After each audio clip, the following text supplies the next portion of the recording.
But I'll tell you what, Piers, you're a busted flush.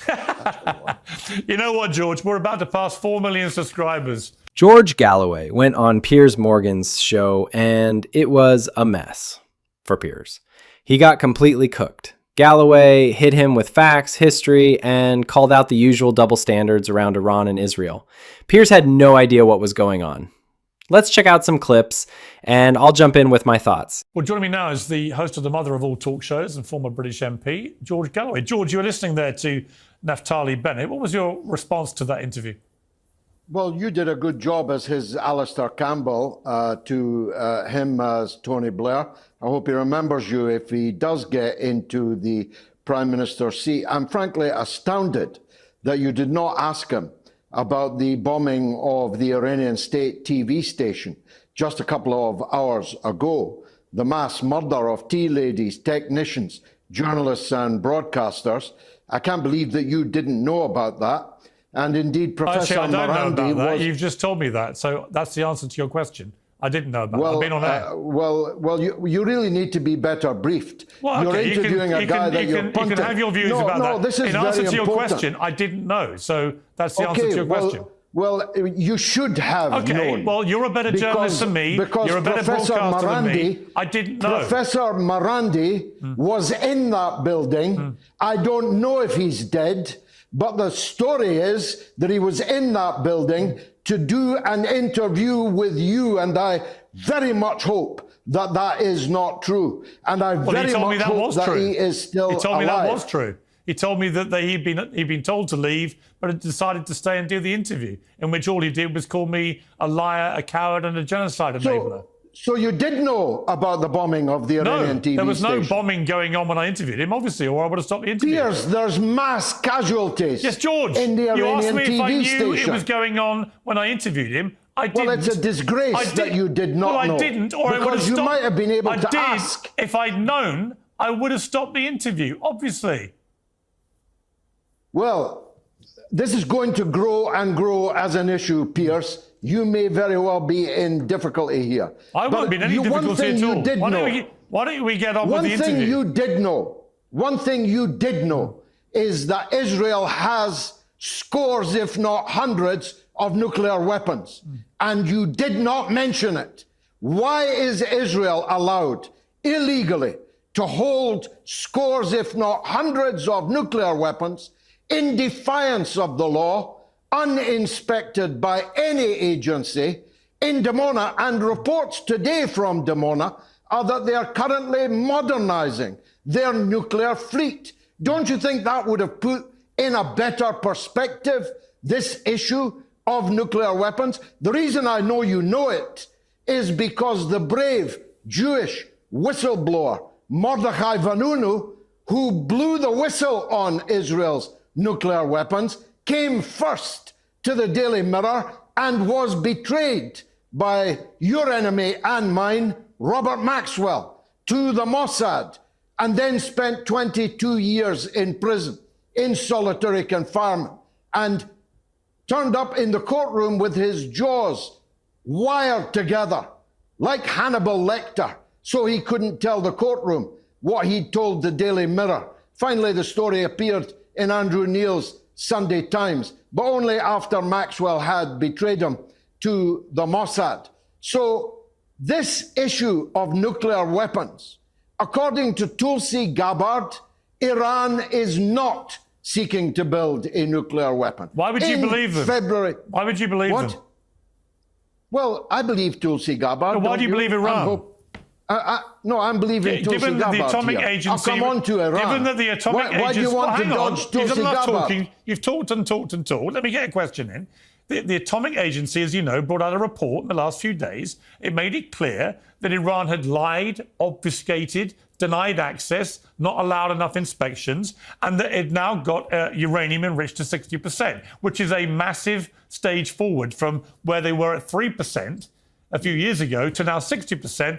And the move from that to being able to create a nuclear weapon is actually much closer and therefore more potentially imminent as a threat. And I'm just curious why you would trust Iran as far as you could throw it, the regime, not the people, the regime when they are clearly accelerating their nuclear program, clearly accelerating their enrichment program. Piers, why would you not be concerned about that?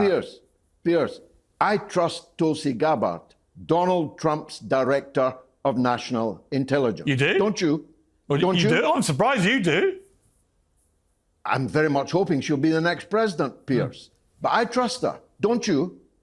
I don't know. I've interviewed her once in my life. I don't know whether to trust everything she says or not. Well, you know that Donald Trump appointed her the director of national intelligence. Why would you doubt her? Look, Isn't Trump your friend? I'm not doubting her or trusting her or untrusting her. Does he appoint liars? I'm asking you why you trust the Iranian regime when they say they're not wanting to build a nuclear bomb. Well, you're actually asking the wrong person for this reason. If I was running Iran, I would long ago have had a nuclear weapon because Israel has scores or hundreds of them. And as you've just heard, is determined to bring about regime change in Iran. So you won't get me to clutch my pearls about Iran having nuclear weapons. Why wouldn't you want regime change in Iran out of interest, given what a draconian, repressive, despicable regime it is? I have this old-fashioned view. You once had it also in relation to the country next door, Iraq, that the leadership in any country is the business of the people in that country. But if you've got a nuclear-armed superpower trying to change your regime, frankly, you're an idiot if you don't arm yourself to the maximum that you are capable of. Okay, this part right here, this is exactly the kind of thing that makes the media freak out. But it's 100% true. Why shouldn't Iran want to protect itself? You've got Israel, a nuclear power with hundreds of warheads, completely illegal, completely unaccountable, and the US with military bases all around Iran, constantly threatening regime change, assassinating scientists, bombing allies, but somehow Iran is the problem? Give me a break. And it's not even about liking Iran's government. It's about applying the same rules to everyone. If the US or Israel were in Iran's position, they'd be armed to the teeth and nobody would question it. But because it's a country outside the West's control, suddenly it's terrorism. Suddenly it's a threat to humanity. This is how empire works. They want monopoly on violence, monopoly on nukes, and if you push back, you're the villain. It's pure hypocrisy. And let's not forget, the same people crying about Iran now were the ones cheering for the Iraq war, for Gaddafi's assassination, for Libya's collapse. These aren't peacekeepers. They're imperialists. Simple as that. To see Iran arming itself with nuclear weapons. Well, Israel's got hundreds. No, I'm asking you about Iran. You've just been talking about the slaughter of the innocent. I'm asking you about Iran. In Gaza. Well, would you, George Galloway, it sounds to me like you, George Galloway, unlike the rest of the world, would like to see Iran arming itself with nuclear weapons, to which I say you've lost your marbles. Piers, there you go again. Unlike the rest of the world. Yeah. Do you really think that you speak for the rest of the world? Probably not China or Russia or North Korea. So let's take those four countries out of it, or Pakistan. Listen, right? But Iran actually, yes, most of the world has a real problem with the concept of Iran being a nuclear power, apart from you, who thinks they should have loads of nukes. No, it's not just for me. Iran is presently the hero of the vast majority of people in the world. Oh, rubbish. And it's absolute the fact rubbish. That you can't see what a that. load of absolute Piers, nonsense. Take your eyes off the posterior of the tiny part of the world, which is the Western world. You think Africa that currently is with most Iran. of the world, you think the rest of the world is with Iran. You think the rest of the world China is with Iran. Yeah. Russia is with Iran. Russia, China. All the Arabs are with Iran. Russia, China, Take any your other nose out of the ass North Korea of the tiny number of people that you think are the world. They're not the world. The world is 8 billion people. Right. You're speaking for the little clique that leads a tiny fraction of fewer than 1 billion of the people of the world. So just to be clear, you cannot see beyond the end of your nose. As I suggested, then you want to put up as a defence for Iran that they're supported by China, Russia. Did you mention North Korea? That's a lot of people, isn't it? Oh, yeah. But are they the kind of people, in terms of their own regimes, that we should be taking as good supporters of these benevolent people You're in Tehran? living under Keir Starmer's regime, for God's sake. You're going to blame the British for Keir Starmer? The French are living under little Macron. When did you get the right to decide that 7/8 of the world's population cannot be considered valid because you, Piers Morgan, don't like their regimes? Listen, there's something else you didn't mention, and you must also have known about that. Unless you switch your mobile off at 10 o'clock at night, you already know that Iran is giving Israel a bloody good hiding every single night. It's not, though, is it? It's not, though, is it? You described it all It's not, though. as a wonderful military operation being conducted by Israel. Let me answer you. As always, the Iranian regime has put out apocalyptic statements about this will be the annihilation of Israel and everything. It's like it did the last time. And you know what happened last time? Nothing. They fired a few rockets, Piers. and the dome dealt with them. This time they've got a few missiles have got through the dome. But the idea, hang on, let me finish my question. The idea that the Israeli Air Force have managed to inflict this kind of catastrophic damage on military commanders, nuclear scientists, nuclear sites, and all of this, and have control of the airwaves in Tehran. And the only response so far has been a few missiles that have got past the dome. Missiles? You say they've been pounding them. They've not been pounding Israel. Have you seen Haifa? They've not been pounding Israel. You are astounded. This is something else you don't know. You didn't know about Marandi. You didn't know about the TV station. I knew what Marandi told me. I knew what Marandi told me. Israel. I knew what Professor Marandi told me. Just to be clear, hang on. You don't know about it. Just to be clear, I'll tell you who I believe. Just to be You're clear asking about belief. Just to be clear, I believe the mayor of Tel Aviv. Sorry, if I may finish responding to you. Can I quote an Israeli? I believe the mayor of Tel Aviv, a former director of intelligence in the Israeli army, now the elected mayor of Tel Aviv, who says this has got to stop. We cannot win this war. That's the mayor of Tel Aviv. I can believe him. I see zero evidence. There is zero evidence that Israel can't win this war as things stand. Zero. Well, most of it, 90% of the damage is being inflicted by Israel onto Iran. Pure nonsense, Piers. Why are you so deluded, George? Why are you so begging Donald Trump to join in? Why is your pathological hatred of all things Israel made you so deluded? Is this something else you don't know?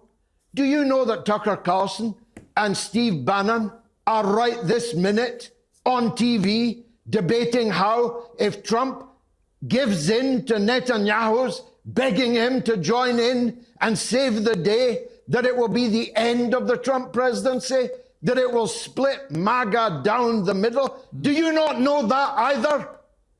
No, why would I know that? I've been on air. How would I know that? Well, if you're really... Why do you expect me to know things when I'm literally interviewing people like you? I made the mistake, Piers, of thinking you were a well-informed man. I am. But when I'm actually filming my show, it's quite hard to keep up with world events. Don't you have someone that can pass you a note? I've got lots of people that do a brilliant job. That's why I have one of the most popular shows in the world. In your ear? Yeah. It's why my show's a lot more popular than yours. Because I'm better at it than you. So stop the lectures about how good a journalist I am, or how good a broadcaster I am, or how good my team are. Because if you were so good, George, you'd have a lot more people following you, a lot more people watching you. But most people think you become a delusional loon. And I think that's sad. My dad is bigger than your dad. Not my dad, just the number of people that watch my show massively dwarfs yours. My dick is bigger than your dick. Are you really down to that, Piers? Well, I've got some evidence that it isn't, but I'll not go there because I'm actually astounded at the sheer ignorance, which I'm being very kind and calling it ignorance, I could easily call it lying. I could easily call it willful ignorance. Of course you could. That you didn't know there's tea ladies lying dead in the Iranian TV station. To be and you clear, interviewed Bennett and didn't even mention it to him. To be clear, I'm being told by my team in my ear as we speak that outside of Iran, there has been no independent verification of what you are saying. So It's you are on believing. television, So you Piers. are believing the It's words on of the television. Open Iranian your phone. regime. And You can see the video. forgive me if I will wait for independent corroboration before believing what the Iranian regime says. You don't believe that are an Professor Iranian Marandi. regime stooge You don't believe who believes that anything Professor they say. Marandi, your frequent guest, that gentleman, Yeah. was bombed He's not a today. gentleman. He's not a gentleman. Oh. I think most of the people who've ever watched him think he's a gentleman. No, And I don't think he's a gentleman. he's lying. I think he's a very disingenuous man who spews a lot of bullshit. They don't think he's actually. lying, Piers. They don't think he's lying. Oh, they do, when George. They do. They do. They think he's lying when he says he was bombed in the Iranian TV station He today. wasn't bombed. He was on There's air talking to footage. me. What are you talking about? There's footage How was he bombed on and every talking to me? media platform He was talking to me. of the TV station How on burning. earth was he being bombed Anyway, as listen, he talked to Piers. me? Complete Piers. nonsense, man. Piers, You're talking as nonsense. your dick is so much bigger than my dick, as your dad is so much bigger than my dad, and as your television program is so much bigger and better than mine, Yeah. I'll say goodnight to you because I have rather more wholesome people. Oh, you're running to away. Talk to. Okay. No, I'm not running You're away, running but away. I won't be coming back. Yeah. Because Yeah. I made the mistake of thinking that you were an honest man. Yeah. In fact, you're a slippery, Well, it's okay, because I never made disingenuous- that mistake with you. You're- So don't worry about it. I never made that mistake with you, George. I always thought you were thoroughly disingenuous and you prop up these evil regimes for reasons that completely baffle me. And you think you're that the why right you- guy. is that why You think every you're the single honest week- guy. And actually, Is you that know what? why You're every the week you kind of ask guy me that onto your one show, minute you Piers? call me a rat, the next minute I'm your hero and you're praising me. It's Yeah. like, it's pathetic. Is that why you ask Pathetic, me onto your show disingenuous every crap. single week, Piers? Sorry? Every single week. I've got the texts. What's that? Every single week you ask me onto your show because I'm all these things you just accuse me of. No, I don't mind having you on to challenge you. No problem. Every week. No you problem. ask me every week. You came on. I think you apparently You last ask week. me We last every asked week. you on I've got 6 the weeks ago. text. Why are you lying? We haven't I've asked you on got for the 6 text. weeks. You asked haven't me asked to you on come for 6 on weeks. every single 3rd week. of May, we asked you last time. 3rd of May. You're lying. Your dick may be bigger You're than lying, mine. George. Your 3rd dick of May. may be bigger than 3rd mine. of May. Your show 6 may and a be half, bigger 7 than weeks mine. ago. But I'll tell you what, Piers, you're a busted flush. You know what, George? We're about to pass 4 million subscribers on Piers Morgan Uncensored. That ending just says it all. Galloway straight up tells Piers, "You're a busted flush," and just leaves, and honestly, facts. That whole interview was Piers looking like he didn't even belong in the room. The man didn't know about the bombing in Iran, didn't bring it up, didn't even mention it to the guest he interviewed. Like, what are you even doing? That's the story. That's literally the biggest story that day. And the second George starts pressing him on stuff that actually matters, like why Israel gets to have a whole nuclear arsenal with zero accountability, why Iran always gets painted as the villain for trying to defend itself, Piers just crumbles. He's got nothing. Just keeps going back to, well, the Atomic Agency said this, and Trump's people said that. Like, bro, what do you think? You're the one with the show, right? And the moment he realizes he's lost, he pulls the most cringe move ever. Starts talking about subscriber count, 4 million subs, whatever. Like that's supposed to save him. Like that erases the fact that he got schooled for 15 minutes straight. And this is what I keep saying. This isn't journalism anymore. It's just content. It's clout chasing with lighting. They care more about the platform than the truth. And look, this ain't about loving Iran or agreeing with Galloway on everything. That's not the point. The point is, when the US and Israel do something, it's defense. When Iran does the exact same thing, suddenly it's a crisis. You can't have two sets of rules and still pretend you care about justice. You just can't. Anyway, tell me what you think. Did Galloway go too hard, or was he just calling out the stuff nobody else will say on TV? Did Piers say anything worth hearing? Let me know in the comments. See you in the next one.